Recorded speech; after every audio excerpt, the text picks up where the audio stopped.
The UK High Commissioner to Cameroon holds talks with President Paul Biya at the Unity Palace, during which the UK government extends a motion of appreciation to Cameroon government for her input on the Global Vaccine Summit in June this year in London.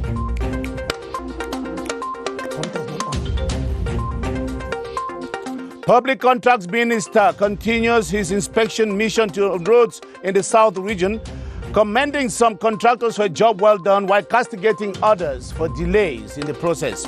And Sports and Physical Education Minister gives a thumb up to contractors of the Olembe Stadium for the pace and quality of work, inviting them to keep pace with the deadline. Those are our lead stories. Hello and thanks for joining us. You are on to the 7:30 news on the CRTV. I am Ben Menopufong, live from Yaoundé. Allumez-moi, venez allumer le prompteur, who's there? Each of us must comply with the measures that have been taken.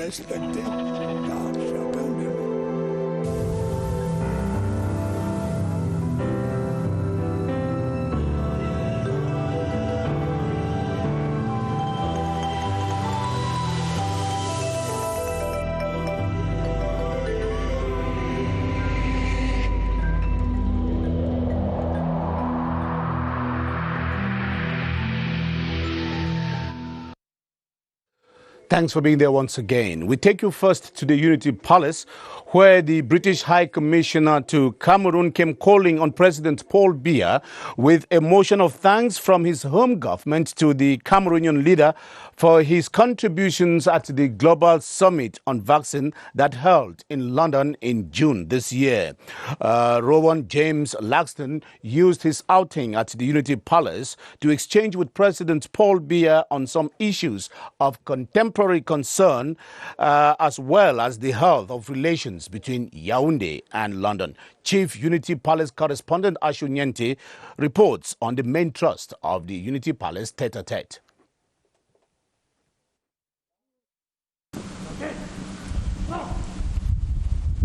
The British High Commissioner to Cameroon may not be a particularly habitual visitor to the Unity Palace, but his visit this Thursday, July 23, 2020, for an audience with President Paul Biya smells of seriousness.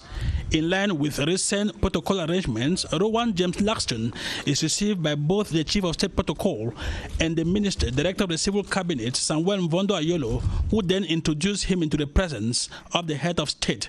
Son Excellence Rowan Laxton, au commissaire du Royaume-Uni de Grande-Bretagne et d'Irlande du Nord. For well over 1 hour, President Paul Biya and the British diplomat exchanged on a wide range of subjects, the content of which the Queen's representative volunteers to the press. I've just had a very productive meeting with His Excellency, the Head of State.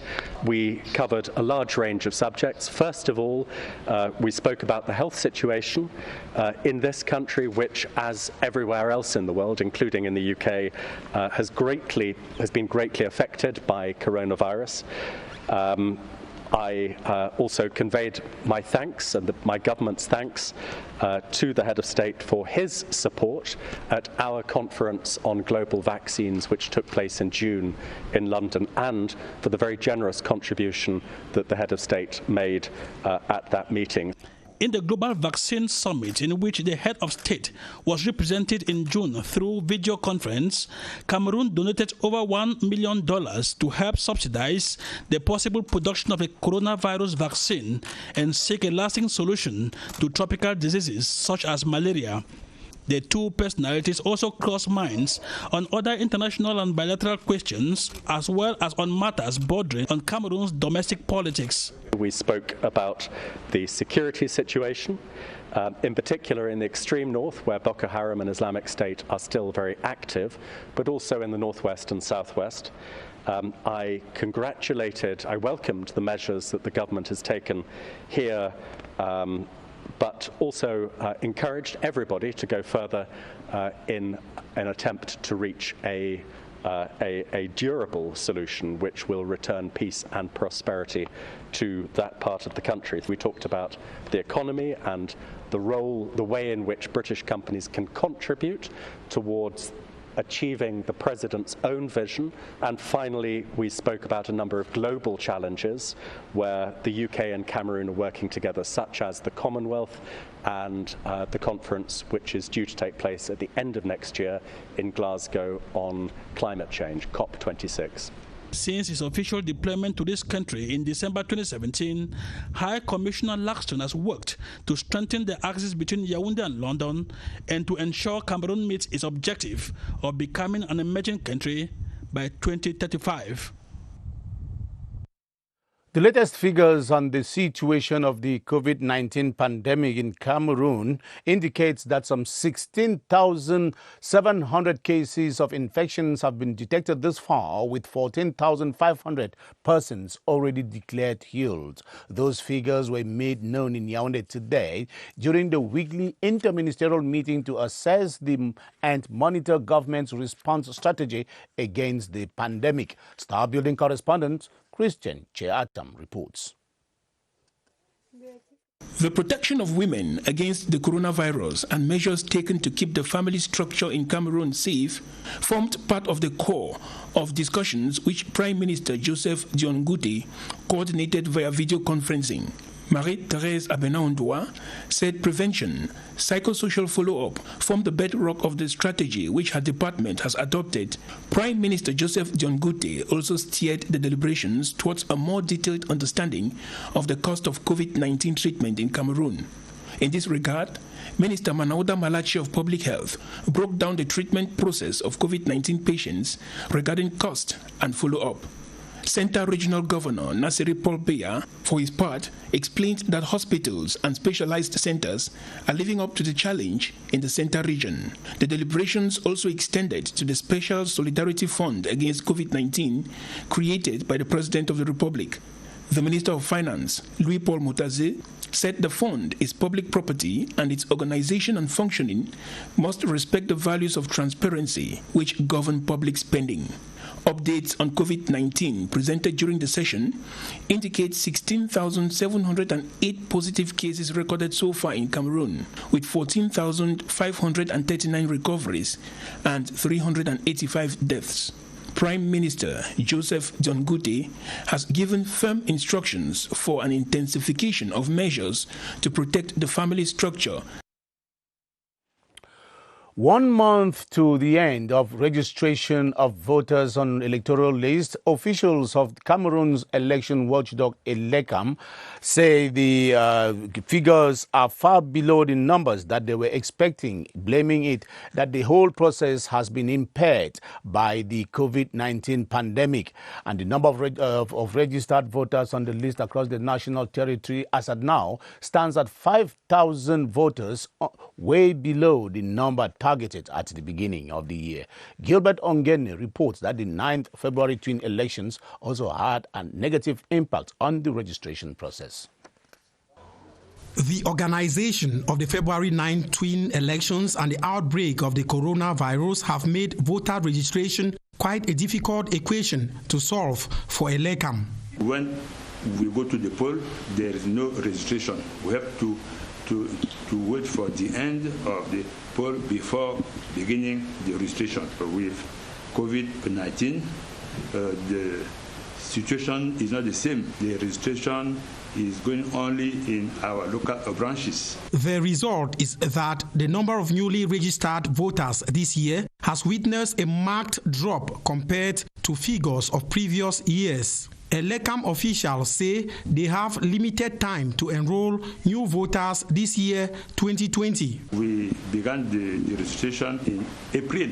If you do the counting, it's only 3 or 4 months. Restriction of movement and other barrier measures imposed by the COVID-19 pandemic have also scared voters away from registration centers. Despite all these hurdles, Elections Cameroon has not wavered in the resolve to carry on with its mission of enrolling potential voters on biometric voters list. Registration into electoral registers in the far north region of Cameroon are going on unperturbed in spite of the prevailing health and security challenges. Close to 700 persons have so far been enlisted, ranking the region among the top 3 in the country since the registers were reopened. Henry Tato Ekambi now reports on the strategies that the local Elekam officials are deploying on the field to win the hearts of potential voters. Insecurity and COVID-19 have been the tough nuts to crack in the revision of the electoral registers pursuit of the Elekam branch in the far north region, with 659 persons already registered, which makes the region one of the best in terms of registration. Elekam officials believe they are gradually cracking the nuts in collaboration with their partners. The results we have obtained is thanks to the determination of our personnel who are well organized to register people in our communal branches while respecting COVID-19 preventive measures. The communal branches who are in charge of the registration are on their toes to ensure enrollment progresses hitch-free. We have a commission made up of traditional leaders, the civil society, political leaders, and councils who sensitize potential voters to register on the electoral register. And since we have been restricted to registration in communal branches because of COVID-19, we always have our enrollment kits ready. Elekam officials and their partners say with their unbending determination, more people will register before the August 31 deadline. Cameroon's Minister of Public Contracts has given contractors executing work on the Sang-Malim-Tam stretch of the Cameroon-Congo Transnational Highway a pat on the back for a job well done. Ibrahim Talba Mala made the appraisal today after official evaluation of the 316-kilometer stretch, which now leaves only the Sang-Malim-Jum portion where work has slowed down because of the uncompromising attitude of the local populations who are still requesting payments for appropriation dues. Pongtianus Lawong is with the minister on the roads. This pygmy settlement in Gomebai, Miyomisi subdivision of the south, constitutes an obstacle to the construction of the Sang-Malim-Bikula portion of the Cameroon-Congo Transborder Highway. The Minister of Public Contracts has assured them that it will soon be relocated and that arrangements are being made for indemnity to be paid for destroyed property. Like the indigenous forest people, many others suffer the same fate. However, the Minister has expressed satisfaction with the advancement of work on the Sang-Malim-Bikula portion executed at 71% and the Bikula-Jum stretch already 68% complete.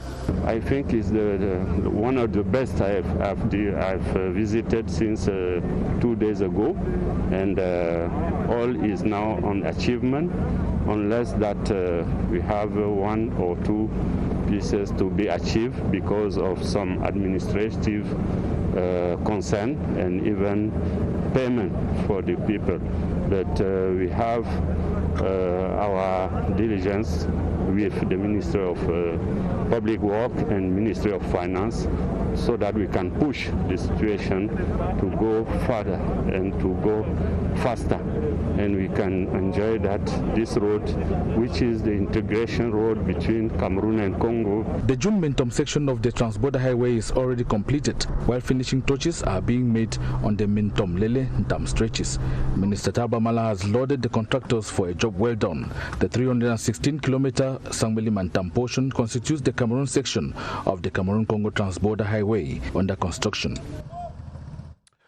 Our series on business as it is faring at the container terminal of the Douala port, 6 months after management changed hands here, zooms in tonight on the billing room, which has undergone serious mutation since the new team came in. The overcrowding that used to be the stock in trade here in this office has reduced considerably owing to the dematerialization of custom procedures. An innovation which Clarissa Reitakan says is being saluted by many a user of the terminal. Prior to July 2020, users had complained about being unable to satisfactorily conduct their monetary obligations for their import and export business. Efforts were made to improve the situation. We have just connection issues, but it is okay. The only problem is internet connection. Besides that, everything else is fine. Pre-COVID-19 days had many scrambling to get served. The respective measures to prevent the spread of the disease has brought with it some changes. You can process your bills through internet without coming physically here. And it has made us to reduce the presence here for more than 50%.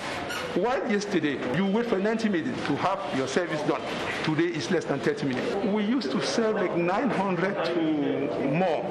Today is approximately 400. The output of the billing room is said to have suffered from wanting to ensure that the needs of customs brokers and their clients are met without jeopardizing the work target to be attained. Even though users are yet to give an excellent grade and hope that the waiting time factor will be effectively resolved, officials believe much has been achieved and will still be, as all the links of the network are duly connected. Ndongo Daniel Urbain has assumed office as the new director of the International Relations Institute of Cameroon, HICHT. The career diplomat who was serving at the presidency of the Republic prior to his appointment was commissioned today by Director of the University of Yaoundé II, who tasked him to maintain the aura and reputation of the school as a reference in the training of future diplomats in the Central African sub-region. Charles Ebune was there. A majority of them here at Amphi 250 of the International Relations Institute of Cameroon are part of his future responsibilities. The future of the students of the International Relations Institute of Cameroon, Ndongo Daniel Urbain, now heads as director. I will do my best to train human resources here. To attend the installation event at Amphitheater of the International Relations Institute of Cameroon, a school to mark 50 years of existence very soon, were officials of the Presidency of the Republic, where he worked prior to his appointment, the new school family, the personal family, plus colleagues and other dignitaries. I will also follow HICHT's reform prescribed by the head of state. Yaoundé II University Rector, under which the International Relations Institute of Cameroon is placed, Adolphe Minkoase, tasked the new director to diligently work like the outgoing director Salomon Ehet, who now becomes Cameroon's permanent representative to the United Nations office in Geneva, Switzerland. After years of abject disdain and snubbing, technical education is today one of the most run-after sectors of education by parents and their offsprings in Cameroon. Once considered as the underdog in the education scale, the sector is today producing one of the most successful products in terms of job creation and gainful employment. In the fourth and last of our series on technical education in Cameroon, our reporter Alice Mbey caught up with some graduates of the technical education sector with whom she now recounts their success story. The 27-year-old Gwefong Gisold is a native from Bakante in the West region. Second child in a family of 8. He studied in the Institut Universitaire de la Côte in Douala for 3 years, where he obtained his certificate in management in automobile services. At first, parents thought that children offering technical education were those who had gone astray or weak in education. When I was at school, I was the head of the class amongst those offering general education. Another success story is Nyamboli Awudu. He is an ex-student of the Community Technical and Commercial College, Bafut, where he graduated as a technician. My grandfather was already a carpenter. At times when I come back from school, I do see him doing little jobs. It impressed me. I see the technique in it, but it just needs to develop it again. I want to continue where my grandfather stopped. I am very comfortable here. We are motivated by our work. The technical education is helping me. And even my own father is proud of me today. Technical education needs to be promoted. This sounds like a wake-up call for others to find their way through technical education.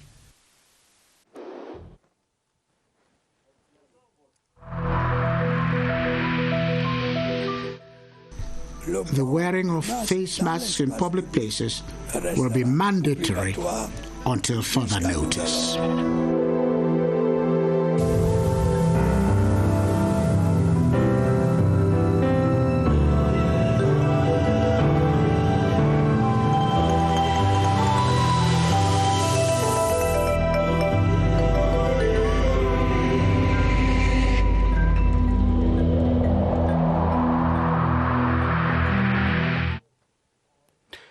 At 7:50 p.m., we take you over to the Public Health Emergencies Operation Center in Mesa, where our reporter Baldwin Sama is on standby.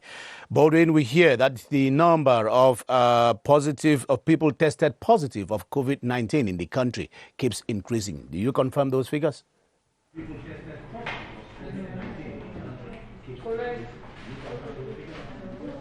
Good evening to you, Ben Menopufong, and welcome to the Public Health Emergency Operations Center this evening. Just to confirm what you said a while ago, that the number of persons tested positive for COVID-19 in the country keeps increasing on daily basis, given that this Thursday evening we have 16,708 Cameroonians who have been tested positive for COVID-19 so far, and 14,539 Cameroonians have recovered from COVID-19, and 385 Cameroonians have died of COVID-19 in the country so far. And public health experts say all these figures concern the 10 different regions of the country affected, talking about the spread of COVID-19. And during their traditional press briefing this Thursday evening, public health experts and especially pediatricians used the opportunity to talk about a group of persons vulnerable to the virus. We are talking about newborn babies and younger ones who can easily get infected with COVID-19, and that's why they have been calling on parents to teach their children how to respect some of these barrier measures that will go a long way to avoid any of their children to be infected with COVID-19. They are equally calling on their parents to respect all of these barriers, because if they respect these barriers, for those tested positive, they will not infect their newborn babies and they will not infect their younger ones equally. And they have equally informed parents on the kind of diets to make available for their newborn babies that will go a long way to permit them to live a healthy life and equally boost their immune system, making it difficult for any of them to be infected as far as COVID-19 is concerned. That is a take-home message from pediatricians to parents to take care of their newborn babies in this situation where we have the spread of COVID-19. 16,708 Cameroonians so far have been infected with the virus in Cameroon. 14,539 Cameroonians have recovered from COVID-19, and 385 Cameroonians have died from COVID-19 in Cameroon. Back to you, Ben Menopufo. Thank you very much, Baldwin Sama, and we hope to be having you back again on the slot next week. Let's go over to the Southwest now, where it is being reported that the potential of the fashion and designing sector notwithstanding, the budding fashion designers of the region who are making progress in the sector say they are facing a number of challenges ranging from the snobbishness of Cameroonians through the reluctance of consuming made-in Cameroon products to repeated power outages that hinder the industry from growing. Guy Roger Nana reports on what government is doing to enable the sector to blossom in spite of all the challenges. Breaking through a market where foreign designs and clothes keep gaining grounds remains a major challenge to fashion designers in Boya. Most people are going in now for this that's the borrowed culture, which is this senator wears from Nigeria, and it's really training, and everybody is creating his or her own, to make sure he meets up with the clients. But now I have my own identity, just like any other fashion designer here in Cameroon. You always make sure that you blend it with what can suit your society. And those who go in for local designs are not always willing to pay the price. Sometimes people don't want to pay because I will not spend 2 days, working on or doing embroidery that is more expensive, that will take me a lot of time for somebody who is not ready to free his cash. Cameroonian fabric producers have equally been called upon to step up the quality of production and equally focus on local color. Because without the good quality materials, we are not able to promote our own culture. Several other issues hinder the smooth functioning of the trade. Somebody like me can go to the taxation to pay tax. They can say my tax is 50,000. At times when the light goes off, you have to look for a means to finish your customer addresses, and if the customer can when you are not done, he will not be satisfied. It is hoped that in the days ahead, Cameroonian consumers will understand the need to promote their own. And on to this human interest story. A sub-warrant officer of the Cameroon Gendarmerie has died in the Douala branch of the Phoenix Bus Agency after severe beating by the security agents of the company. The young soldier was manhandled by the security agents in the early hours of today, purportedly for failing to comply with the exigencies of using the restroom of the travel agency. From Douala, Rosalind Fosa reports on the circumstances surrounding the trial. Douala has once again successfully written down his name on the list of negative happenings. The poor record this time around has to do with a young gendarme officer who was roughly beaten to death by workers of the Phoenix Transport Company in Douala. The crime of sub-warrant officer Amel Yempime, who was hit on the neck according to his suspected murderers, is because he used the agency's toilet and was asked to pay the sum of 100 CFA francs, which he did not have on the spot. The only amount he had was 5,000 CFA francs, which his colleague Obenluyo Yacho, with whom they were traveling to Yaoundé, decided to go change in order to come settle their bill. But before he finished with the errand, the workers had already caused a fight and were busy molesting the young gendarme. The two gendarmes, who according to official sources were coming back from a mission in the southwest region to Yaoundé, could not reach their destination as Amel Yempemi seemingly died on the spot, while Obenyule Yate got seriously wounded and is battling with his life at the military hospital in Douala. Before his demise, sub-warrant officer Amel Yempemi was working at the Technical and Logistic Department of the National Gendarmerie.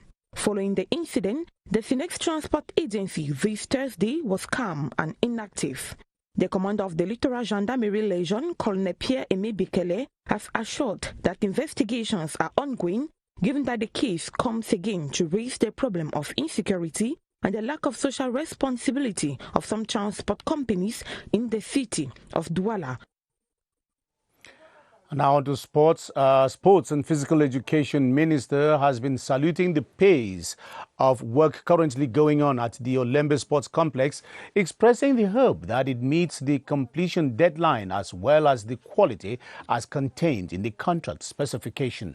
Narcisse Mwelekombi was on the structure today for an inspection tour shortly after having taken part in a teleconference during which he outlined measures that the government is taking to curb the spread of the COVID-19 pandemic in the sports milieu. Romeo Kenya reports.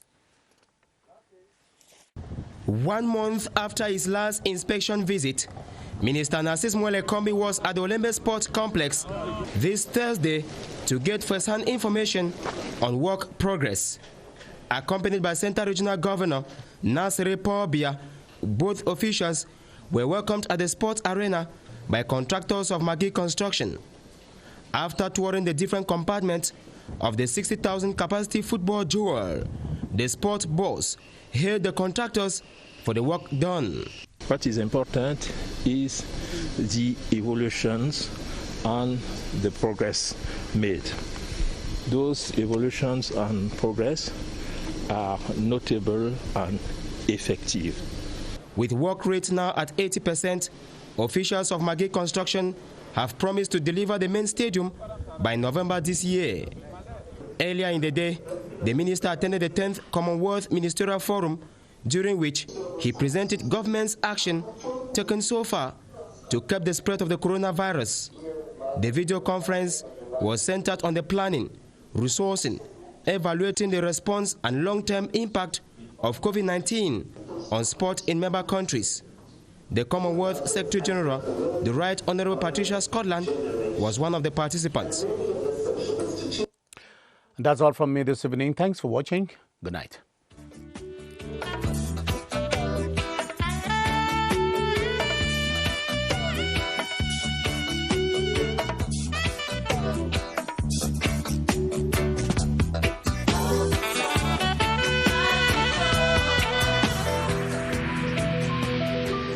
In this connection, we should avoid stigmatizing.